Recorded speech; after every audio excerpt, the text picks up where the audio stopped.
Olá, sejam muito bem-vindos a mais um podcast Descompressão Corporativa.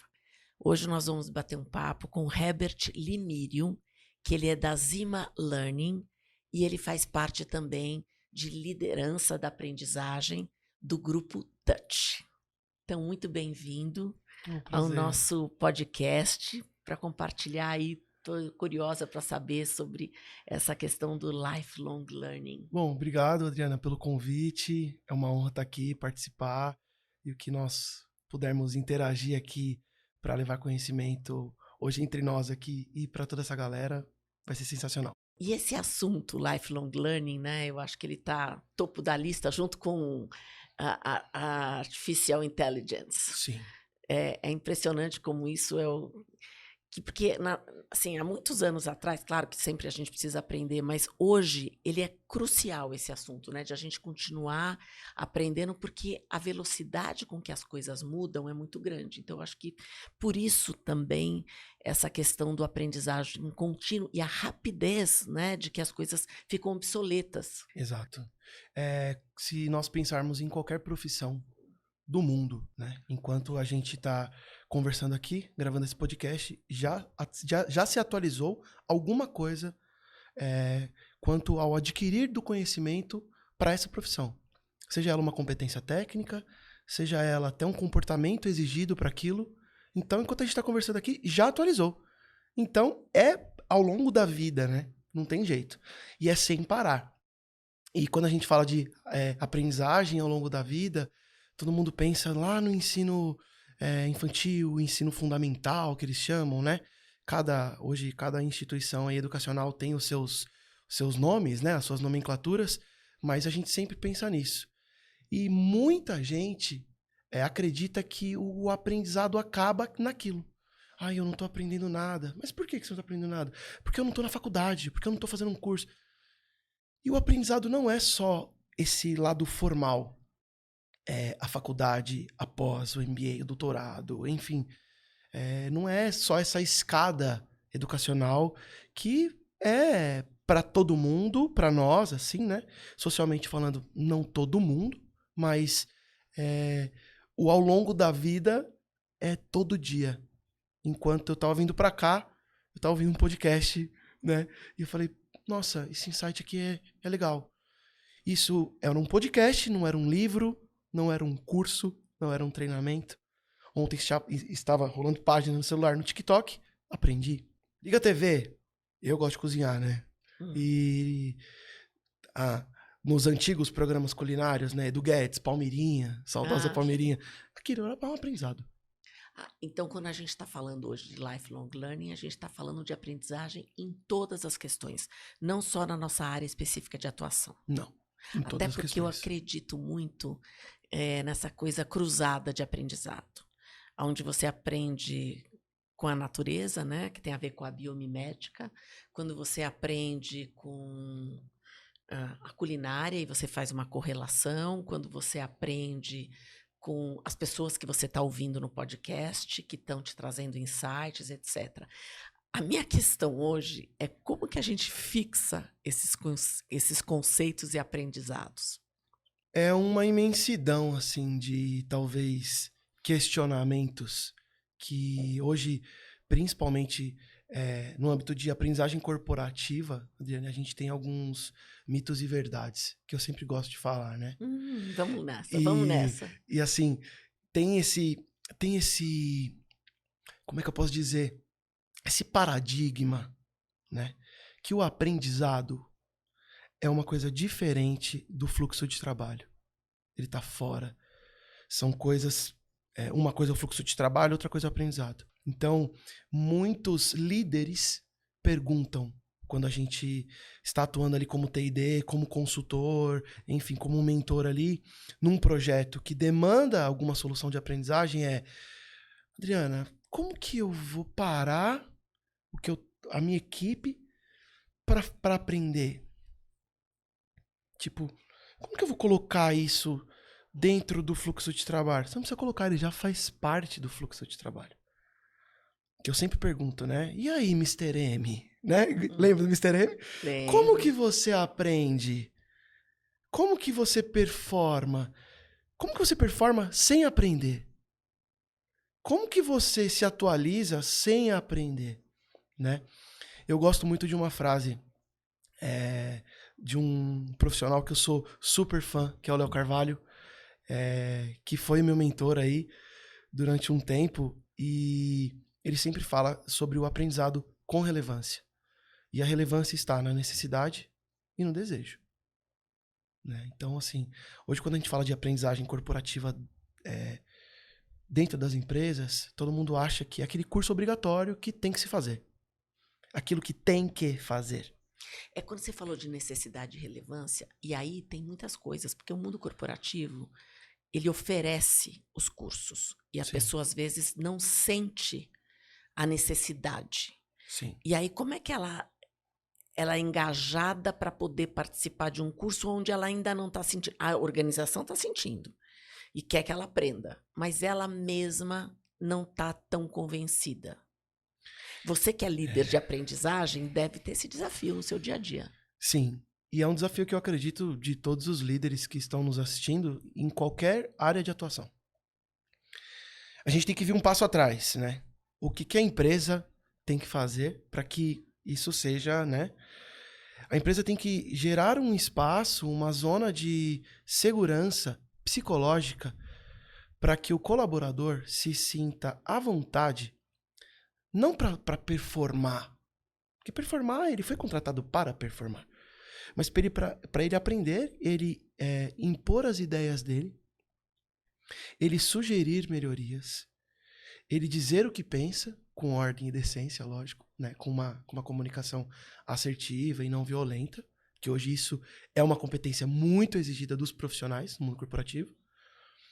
Então tem esse passo da empresa. A empresa tem que culturalmente ter esse espaço para que as pessoas se sintam à vontade e seguras de conversar com o líder e falar assim: eu não gostei, por que eu tô aprendendo isso? Por que eu tô fazendo isso?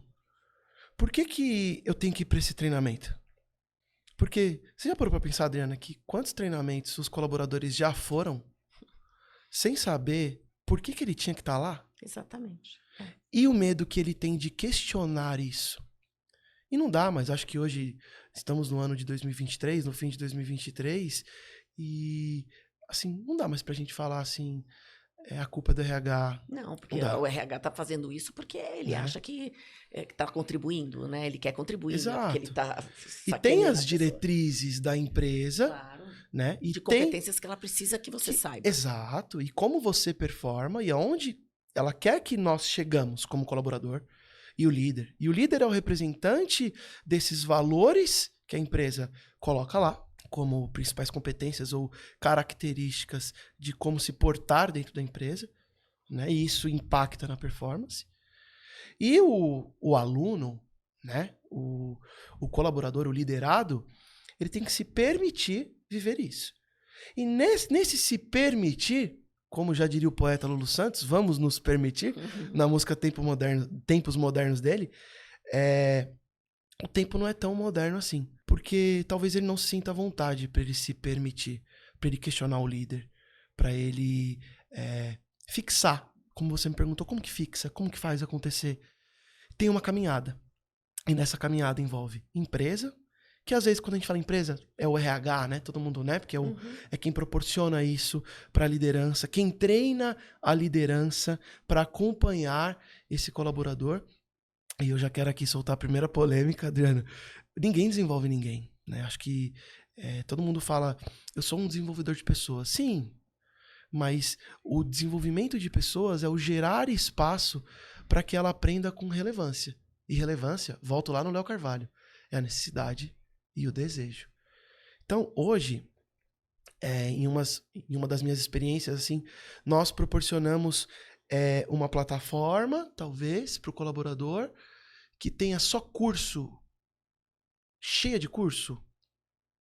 Vai fixar na cabeça dele? Em um colaborador no Joãozinho, pode fixar. Mas na Magali, não. Por quê? O que ela consome? O que ela gosta de consumir? O que ela tem paixão ali de aprender? Se ela gosta de ler. Esse lance de podcast não é pra Magali, mas pro Joãozinho é. Então, eu acho que pra fixar, tem essa junção dos três.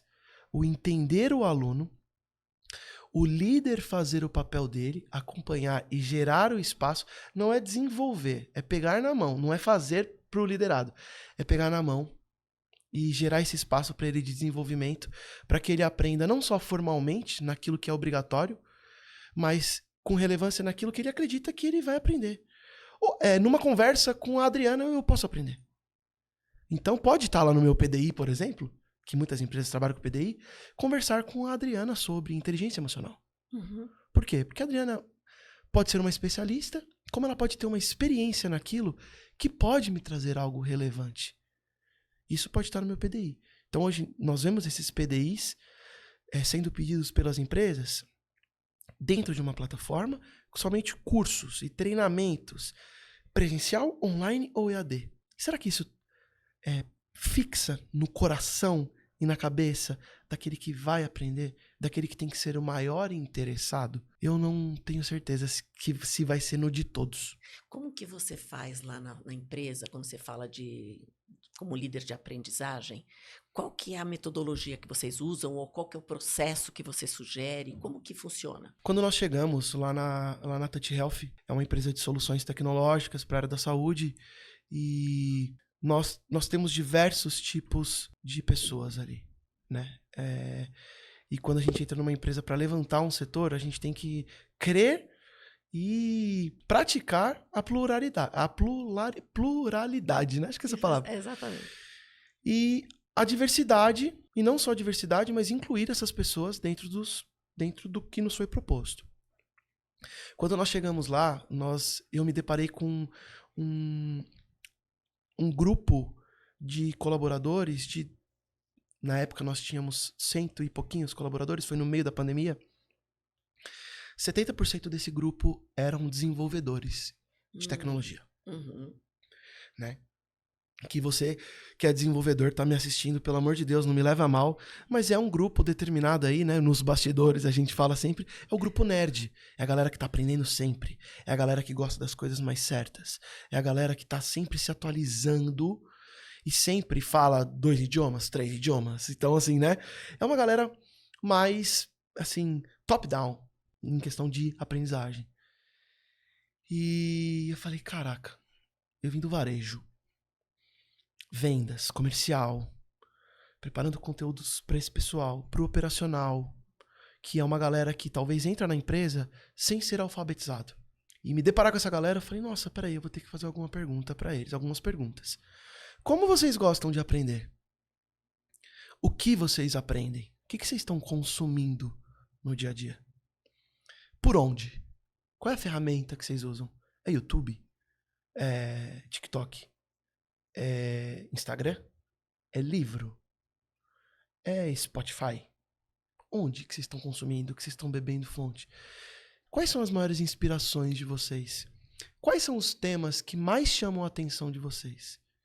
E é engraçado, porque no público dev vieram coisas assim, totalmente mais... pediram muito técnico, né? A gente quer técnico, a gente quer Java, Python, não sei o quê, todas as linguagens de programação, a gente quer isso, a gente quer... Coisas técnicas. Isso. E tinha coisa comportamental lá. Como falar melhor com o cliente? Porque alguns devs falavam com os clientes. Quer dizer que essa é uma competência que normalmente a área de tecnologia precisa, né? Comunicação, Sim. inteligência emocional. A gente costuma dizer lá dentro, quem somos nós na hora do bug. Na hora do caos. Deu um bug no cliente. E a gente sempre fala isso. Como que tá o sentimento? Porque nessa hora a pessoa tá estressada, né? Lógico. E aí fala, perdão, inteligência emocional agora. Vamos lembrar do treinamento? Não vai lembrar, gente. É o caos. Então é um exercício. Por isso que eu falo que o conhecimento é uma coisa e a aprendizagem é outra, né? O conhecimento é aquilo que a gente tá adquirindo aqui. A aprendizagem é a prática. Como eu costumo dizer, herberticamente falando, é o que eu acredito, Adriana. Porque você pode adquirir o conhecimento e beleza, muito bom esse curso, muito bom esse post, muito bom o nosso bate-papo. Mas talvez, na minha realidade, não vai ser prático. né? Então, quando nós chegamos lá, nós pensamos nesse mapeamento. Eu acredito que esse foi o principal norte para a gente levar esses conteúdos com relevância. No formato. O formato é muito importante. E não é porque nós estamos aqui num podcast, né? Mas nós gravamos aí 3, 4 episódios de podcast dentro da Touch Health, dentro do Grupo Touch, porque esse é um conteúdo que foi colocado lá no nosso formulário, na nossa pesquisa, como um dos mais consumidos, o que eles queriam. E quais são os conteúdos mais consumidos que vocês gravam lá? Que a gente Hoje nós estamos focados em dar visibilidade nas equipes. Então eu reúno os líderes das equipes para falar o que eles fazem, como eles fazem, né? E lógico, aquela pitadinha, vender meu peixe de como eles aprendem, o que eles consomem para atuar naquela área, né? E nós tivemos também sobre maternidade versus desenvolvimento profissional, como que é esse cruzamento no home office da mãe que teve filho agora, e como que ela vai, como que ela para aprender com o filho no colo, como que ela organiza isso no dia a dia. Isso. E também trouxemos aí, eu fiz um quadro dentro lá do podcast do aprendizado contínuo na prática, que é não só líderes, como liderados. E o bom é que os colaboradores indicam, eu queria ver o fulano, aí eu vou lá e faço convite para fulano. Tem gente que tem super medo. E nós gravamos, assim, remotamente, porque nós temos colaboradores por todo o Brasil e às vezes até fora do Brasil. E foi muito legal porque a galera comprou a briga. E quem tinha medo, com o tempo, foi vendo os episódios prontos e falou assim, opa, eu quero participar disso daí. Né? Não só para dar visibilidade para mim, mas para o outro entender o que eu faço e como eu faço. E para ele saber que eu sei falar de outra coisa, a não ser do que eu faço aqui na Touch. Então, o RH veio para falar sobre PDI. O RH veio para falar sobre o que é a avaliação 360. Como que a gente ia operar no ano. Foi o melhor meio de comunicação com os colaboradores. Tanto que esse é o episódio mais... Isso. Tanto que esse é o episódio mais ouvido até hoje. Que é o do PDI e o da avaliação 360. Olha só. Que a Touch passou por uma reformulação nisso, de como organização, nesse quesito de gestão de pessoas, de competências organizacionais, institucionais. Então, todo esse banho que a Touch tomou, o podcast entrou nessa para ajudar também como solução de aprendizagem, porque os colaboradores pediram e porque eram conteúdos rápidos. Afinal, estamos na era nano-learning e micro-learning, né? Na era TikTok, na era do 1 minuto e meio, dos 5 minutos. Então, tem podcasts lá, Adriana, que de 1 hora, 1 hora e meia. Mas tem de 15 minutos, tem outros de 30 minutos. Né? E aí você pode consumir como você quiser, do seu celular, na sua TV, no seu computador, enfim. Quando você estiver na bike, andando num parque, fazendo uma caminhada, voltando do trabalho. Então, assim, a qualquer momento. E é isso que eu acho que pegou. Quer dizer, o que eu estou entendendo é que vocês prepararam um conteúdo que ele é consumido de vários formatos, principalmente vídeo, onde vocês deixam à disposição do funcionário para que eles possam acessar a qualquer momento. Sim. Mas não tem uma exigência de que eles tenham uma trilha, que eles tenham que seguir essa trilha. Existem trilhas que nós chamamos lá de obrigatórias, porque nós formamos, a Touch é reconhecida como uma empresa que pega o cara lá nas instituições para estagiar lá na Touch, e podemos falar aí que a maioria dos sócios da Touch eram estagiários. Então essa galera já vem no mercado e fala, poxa, aqui é uma oportunidade para eu crescer e eu quero fazer acontecer. Então ele recebe uma formação lá dentro e nós temos os nossos produtos. E cada produto é como se fosse uma área lá, né? Então tem as trilhas desses produtos. Então as trilhas dos produtos que vocês vão vender, ela é obrigatória? Ela é obrigatória. E nessas trilhas, o mais legal é que quando nós temos os responsáveis dessas trilhas, que são os conteudistas, que nos ajudam a levantar a estrutura. Porque tem quesitos, tem conceitos que nós não sabemos, conteúdos mesmo que nós não sabemos. A área de T&D, a área de educação da Touch, que nós chamamos de NAT, Núcleo de Aprendizagem Touch Health, ela não tem know-how para falar como que o produto funciona, como que o QA funciona naquilo lá, como que a área de dev funciona, né? Não tem competência técnica nisso, né? Know-how técnico mesmo. Então a gente tem esses responsáveis como a fonte que a gente bebe desses responsáveis, e aí dentro do NAT a gente transforma esses conteúdos de acordo com os formatos. Quem é o público? O público é dev. Eles gostam de uma coisa mais breve, uma coisa mais assim, objetiva, né? É o perfil, é aquele cara, é aquela moça mais introspectiva, né? Na dele, focado, na tela. Cansei, vou jogar um gamezinho e vou voltar pro meu desenvolvimento. Quer dizer, ele pode fazer isso? Ele pode. Ele pode. Ele tem, eu acho que isso é o tal espaço que nós falamos lá no começo, para que ele possa se desenvolver com relevância. Porque talvez se eu falar assim, Adriana, esse curso vai estar disponível do meio-dia às 2h. Meu, o que você vai fazer do meio-dia às 2h? Você vai levar seu filho no médico?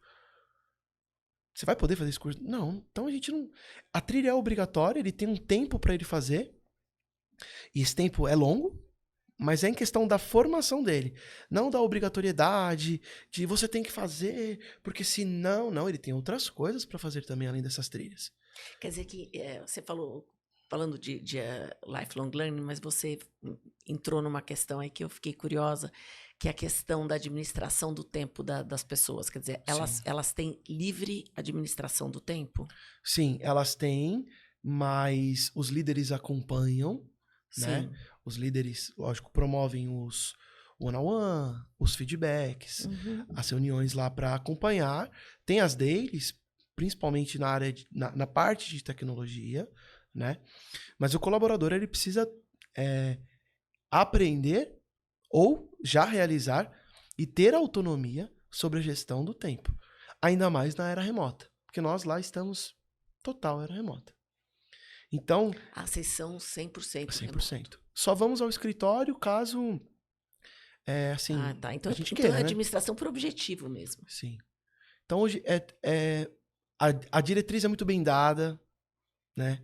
Os líderes replicam isso. E como é que vocês fazem para interagir e para construir as equipes?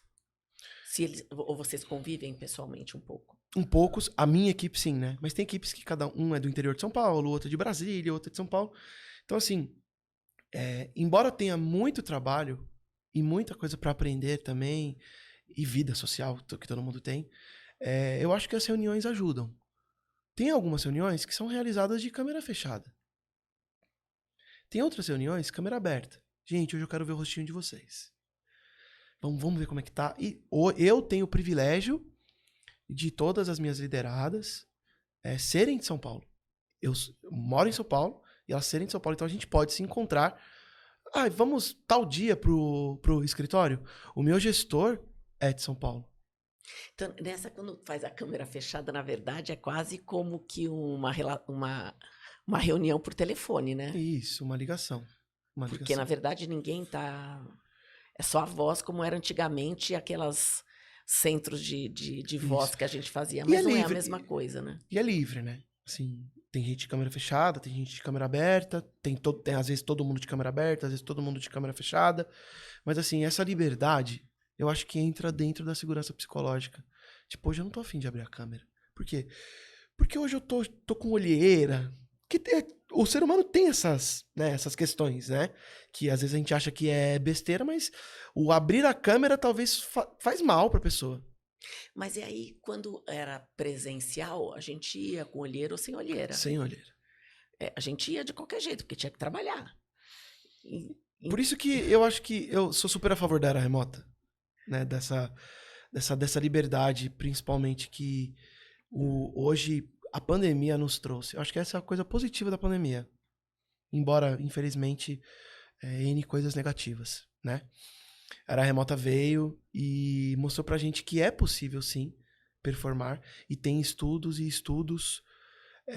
evidenciando em números, em indicadores, que algumas empresas performam melhor com os colaboradores em casa. E lógico, eu acredito que cada empresa e cada modelo de negócio tem a sua particularidade. Sim. Né? E quando eu sempre vou voltar nisso, na segurança psicológica, eu posso trabalhar de casa. Hoje eu vou performar. Hoje, putz, não tá legal. Como que eu vou produzir isso que eles estão me pedindo que hoje não tá legal? Hoje eu não tô legal. Hoje eu vou poder fazer uma coisa mais administrativa. Eu vou operacionalizar a plataforma, no meu caso, né?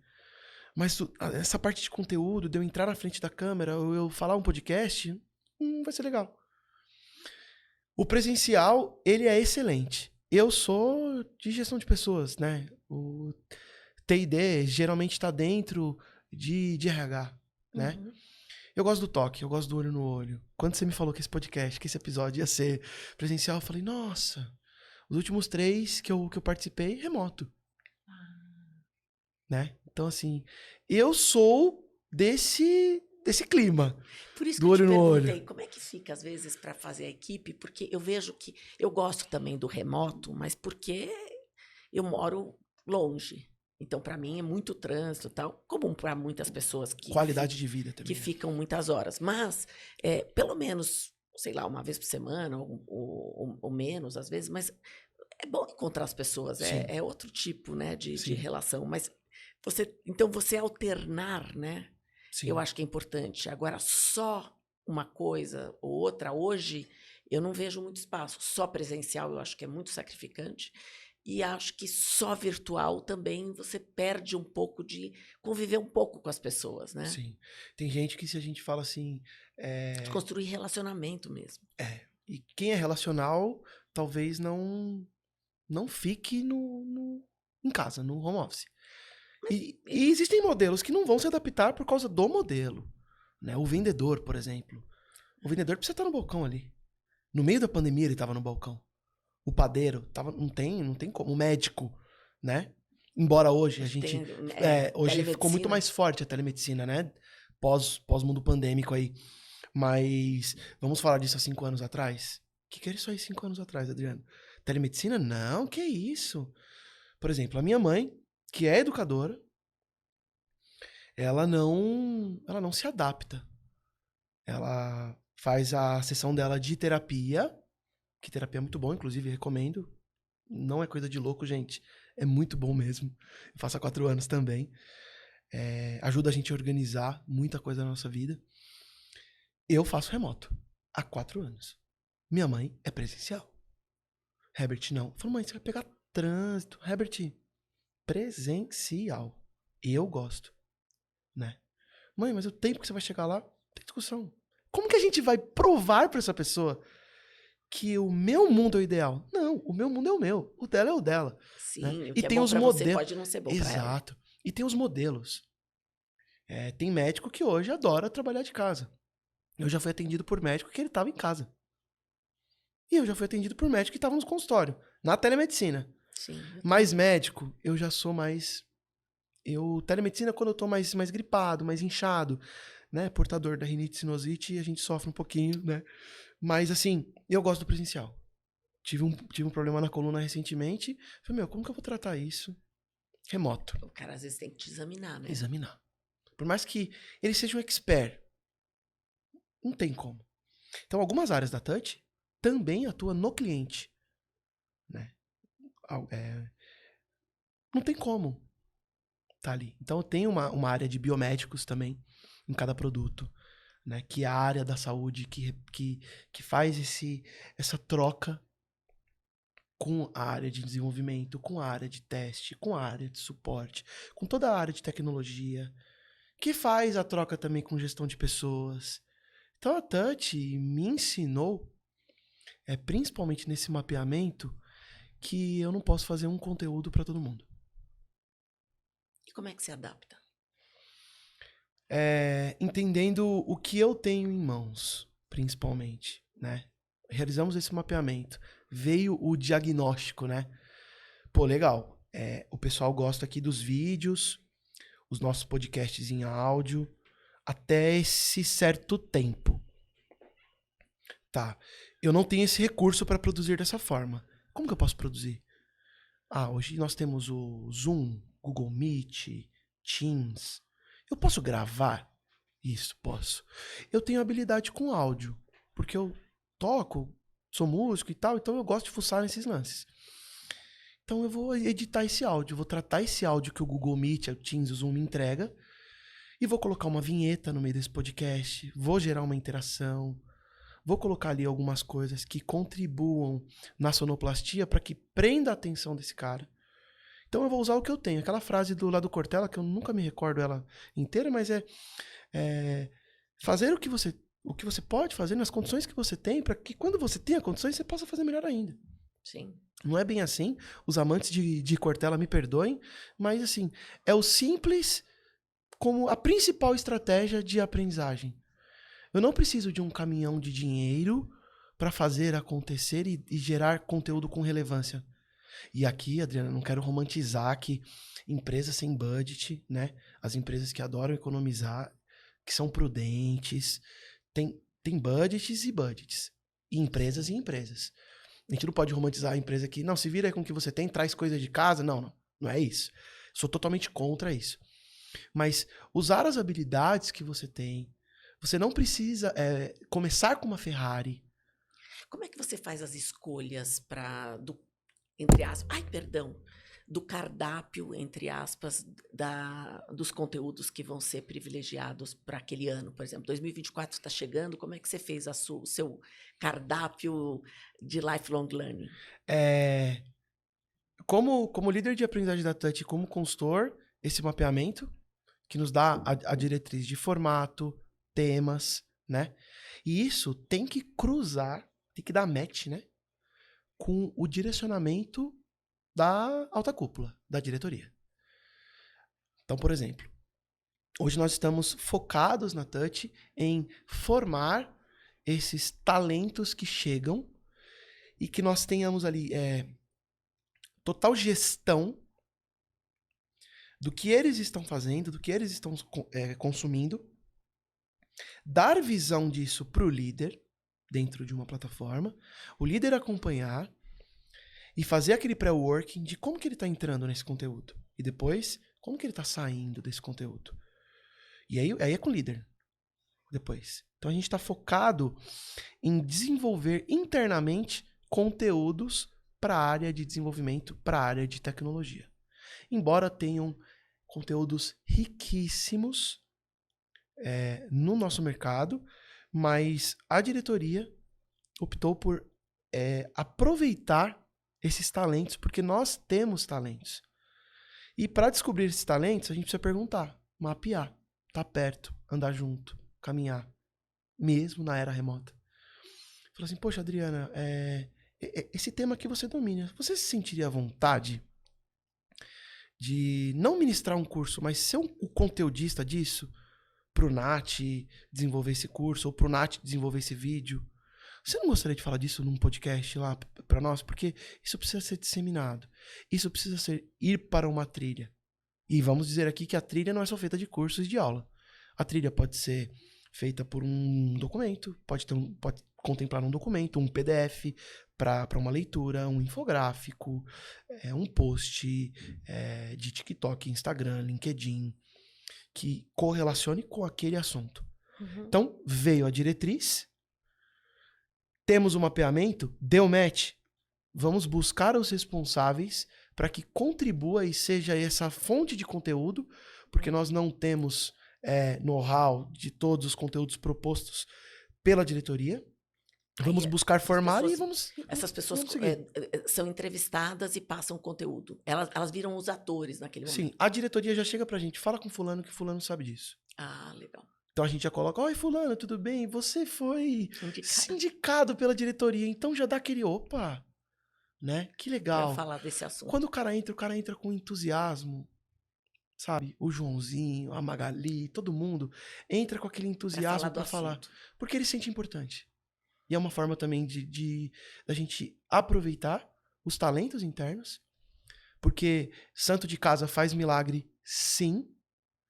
E o santo que não é de casa também pode vir contribuir nessa atmosfera de desenvolvimento. Quando você estrutura, na verdade, uma trilha de aprendizagem aí que você faz, não sei, até para tua consultoria, acho que você faz, não sei se você faz a mesma Sim, coisa. sim. Você deve se basear em algum, sei lá, algum parâmetro, algum processo, algum autor ou uma metodologia. Como é que você coloca essa coisa que você mesmo citou de microlearning, misturado? Como é que você se norteia para construir uma trilha que seja eficaz, eficiente para o aprendizado? Existe, segundo a polêmica do nosso episódio de hoje, existe uma, uma coisa que ninguém gosta de ouvir às vezes, né? Que existe o que o cliente quer e o que o cliente precisa. E entre esses dois, às vezes, Adriana, tem um abismo gigantesco. E você sabe com propriedade disso, né? Então, assim, quando nós chegamos hoje para dar uma consultoria ou uma mentoria dentro da empresa para a construção de uma trilha, como você trouxe no exemplo, eu não vou abrir mão do mapeamento. E a primeira coisa desse mapeamento que eu faço junto com o demandante é descobrir quem é o público-alvo, né? Ir por etapas. Eu quero capacitar todo mundo da minha empresa. Não, calma aí. Quantos colaboradores tem sua empresa? 4.000. Não vai capacitar 4.000, você não vai ter controle disso, né? Então, calma aí. Vamos focar numa coisa só? Nesse mapeamento, e é uma coisa que muitos CEOs, diretores, gestores de área não sabem, qual o resultado que você quer ter? Não sabe. Resultado? Não, eu quero que eles se formem nisso. Não. Resultado. Qual é o seu objetivo? O ganho? Onde você quer chegar? Quem você quer ser depois disso? Porque a trilha, o treinamento, o curso, o podcast, seja qual for a solução, o objeto de aprendizagem, não é o prometido Messias. Ele não vai resolver o seu problema. Ter uma plataforma cheia de cursos talvez não vai resolver o seu problema. Capacitar só o líder não vai resolver o seu problema. Ah, só o liderado. O líder não tem tempo. Ele tá cheio de coisa, ele tá cuidando do orçamento e tal. Não. É um conjunto. Então a gente precisa conversar do resultado. E a partir daí a gente vai mapeando. E aí eu gosto muito de navegar nas áreas. Entrar nas áreas. Conversar com os líderes, Herbert? Sim. Mas com os liderados também. Porque os líderes, geralmente, eles vendem para um consultor ou uma pessoa que vem de fora, ou para a área de aprendizagem, área de treinamento, aquela Disneylândia. O que funciona, né? E o treinamento hoje, a área de treinamento e desenvolvimento, ela é vista como uma área que soluciona que treina para solucionar problema e acaba ali. Não. Tem o dia a dia. Então, peraí. Me conta as suas dores. Porque isso faz parte do seu resultado. Né? Então, eu penso sempre para uma trilha no público. E aí vai, como nós falamos, né, logo no início, o que ele gosta de consumir. Não adianta colocar um cara que não é... Eu posso até contar uma experiência que eu tive numa empresa que eu trabalhei 10 anos no varejo, que é uma empresa fantástica, que é uma referência aí no insumos para marcenaria. E nós estávamos com um trabalho dentro do nosso cronograma de capacitar todos os colaboradores numa certificação que tem lá para madeira, chamada FSC. E aí nós determinamos que aquela formação naquele ano, que era no período pandêmico, ia ser EAD, dentro da nossa plataforma. Maravilhoso. Quando liberamos, só que eu disse todos os colaboradores do Brasil inteiro. Quando eu falo todos os colaboradores, envolve toda a área de back-office, administrativo, vendas, comercial, todo mundo.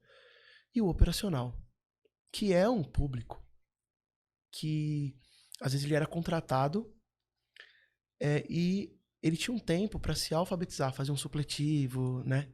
E não era um público que tinha muito acesso. Educação. E era um público que tinha um salário muito menor, que às vezes o cara ele não tinha computador em casa. Que às vezes o cara ia trabalhar e não sabia nem o que ele ia comer na hora do almoço. E era um cara que não tinha celular. E que quando tinha, talvez, às vezes, não tinha um plano de celular, de operadora, que ele pudesse consumir esse conteúdo enquanto ele fosse para casa. Ele não tem um notebook, às vezes, em casa. Ou, às vezes, ele tem tudo, tem acesso, e não vai, porque ele tem que buscar o filho na escola. Porque ele tem que sair mais cedo, porque ele tem que estudar. Então, assim, eu coloquei todo mundo numa sala, foi uma experiência muito louca, eu conto isso direto pra gente entender o quanto que esse mapeamento é importante. Porque eu não mapeei nessa época. Eu não sabia dessa relevância do mapeamento. Botei todo mundo numa sala. E ali estavam auxiliares de limpeza que, assim, sempre quando eles me viam, a gente se abraçava, a gente brincava, tudo. E na hora que eles sentaram no computador, tinha alguns que mexiam e tinha outros que falavam, gente, liga o computador. O que é isso? Ligar Ai, o computador. Aí eu falei, eita. E eu tinha um dia pra entregar a certificação. Era até o dia tal. Beleza, liguei o computador. Pessoal, preciso que vocês entrem na plataforma. Entre... Como? Parece, assim, brincadeira, mas não é. Eu não tinha feito essa leitura antes.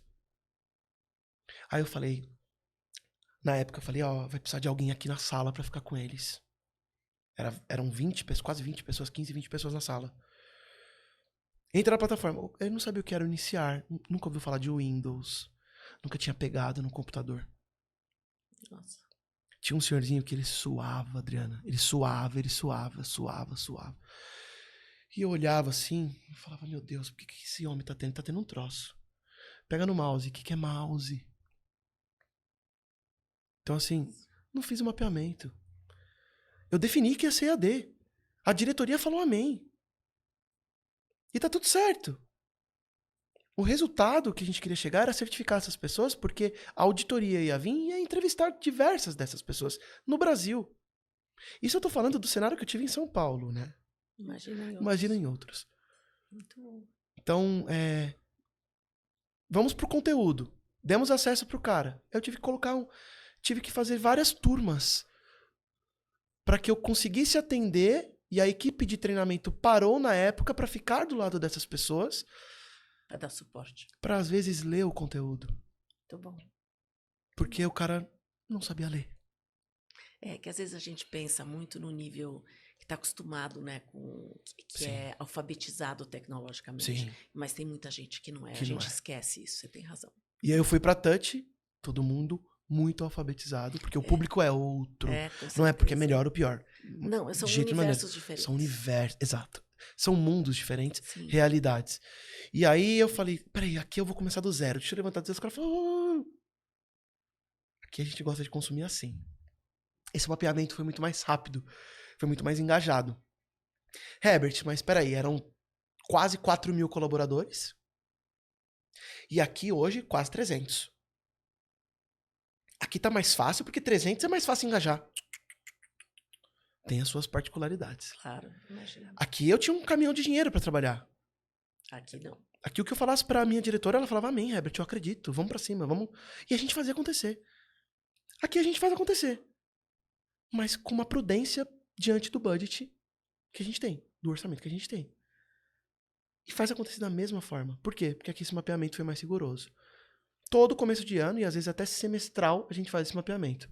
E é isso que vai dando espaço e fazendo com que as pessoas também se sintam livres para chegar num comentário de conteúdo e falar assim, não curti esse conteúdo. Por quê? Porque, nossa, muito extenso. E outra pessoa fala assim, curti. Aí eu falo, ei, curtiu e não curtiu, e agora? Então a gente senta com a equipe pra falar assim, e aí, não curtiu? Quantas pessoas não curtiram? 2. Quantas curtiram? 200. Ah, então essas 2 aqui vão segurar um pouquinho, porque tá rolando. A gente não vai conseguir agradar todo mundo no conteúdo. Né? Muito bom. Bom, a gente conversou aqui bastante hoje. Eu não sei se tem alguma pergunta que eu não te fiz ou alguma coisa que você gostaria de dar de mensagem aqui para o público sobre esse tema que você é especialista, né? Sobre aprendizagem e esse termo aí tão bacana aí que todo mundo diz de lifelong learning. Se eu pudesse dar um conselho, fujam desse mito que eu tenho que parar para aprender. aprendizado é caminhada, né? Tem aquele ditado clichê que caminhão, carrinho de picolé parado não vende picolé, né? E não tem problema nenhum, e até isso a gente ouve muito nessa era, como é que eu posso dizer, sem machucar os meus colegas coaches, né? Essa era coach do zona de conforto. Você está confortável, tá tudo certo, né? E tá tudo bem. O que você tem que talvez sair não é do conforto que você está, porque essa cadeira aqui tá confortável. Se você quiser, Adriana, a gente vai ficar falando aqui 4 horas, né? E esse assunto pra mim é confortável e tá legal. Eu não quero sair daqui. Por que eu tenho que sair? E vem essas ordens de vez em quando, né? Você tem que sair da zona de conforto. Tá tudo certo. Talvez você tenha que se mexer para melhorar alguma coisa. Melhorar uma competência, aprimorar uma competência. E você pode continuar confortável, né? Sair do lugar de acomodação. Nesse período, como eu te falei antes, desse senhor que suava, ele é um senhor lá atrás que ele tinha 40 anos de empresa. 40. Imagina o que ele passou, né? E ele falou assim, Herbert, você acha que eu quero sair de onde eu tô? Do cargo onde eu tô? Cara, estou confortável aqui. Todo mundo, quando quer falar desse assunto, a galera vem falar comigo. Pode ser o cara que entra, que vem de uma empresa gigantesca. Eu gosto disso. Eu quero ficar aqui. Eu gosto de tratar as pessoas dessa forma. Eu gosto de quanto eu ganho. E é louco isso, né, Adriano? Numa sociedade, num mundo que a gente fala, você tem que ganhar mais. Que a gente tá sempre em busca. E não tem problema você ficar aqui e não tem problema você querer crescer. Então isso é um impacto. Essa zona de conforto, se é confortável, fique. Não tem problema. Mas priorize esse aprendizado contínuo. Por mais que você esteja nessa zona de conforto ou não. Porque como eu sempre digo, enquanto a gente está conversando aqui, mais alguma coisa já surgiu, um microfone desse já foi aprimorado, já foi criado, né? A gente está aqui, está conversando, mas a gente está pensando, condicionando como que a gente pode fazer melhor, como que a gente pode cuidar do nosso dia amanhã melhor. Então, a gente está numa caminhada. E essa caminhada é aprendizado. E a gente tem que estar atento a todos os sinais, né? Tem muita gente que fala isso, esteja atento aos sinais. Sim, porque nesses sinais tem muito aprendizado. E quando eu falo de aprendizado, não importa o que você consome, desde que aquilo seja relevante. E relevância, conforme meu amigo Léo Carvalho, é desejo e necessidade. Tem a trilha obrigatória, talvez, para você aprender na sua empresa? Não tem problema. Vai, faz. Isso vai contribuir, vai ajudar você de alguma forma. Mas foque naquilo também que é informal. Bote aquele podcast para você lavar aquela louça. Bote a Alexa, se você tem Alexa. Se você não tem, baixe aquele app para ler um livro para você. Eu não gosto de ler, eu não gosto de abrir o livro. Eu não gosto do Kindle, eu não gosto do livro físico. Busca a forma melhor para que você adquira conhecimento e que mais na frente, ao longo da sua caminhada, coloque esse conhecimento em prática e transforme ele em aprendizagem. Muito bom, muito bom. Muito obrigada por todo esse aprendizado que você nos proporcionou hoje aqui. Eu que agradeço. Muito obrigada e obrigada pelo seu tempo. Um prazer estar aqui com você. Prazer participar e é como eu disse, 4, 5 horas, a gente que gosta e ama o que faz, que tem isso no sangue, não tem jeito. A gente vai falar disso sempre, por horas e horas. Obrigado pelo convite. Muito obrigada. Então, até breve, até o próximo podcast Descompressão Corporativa.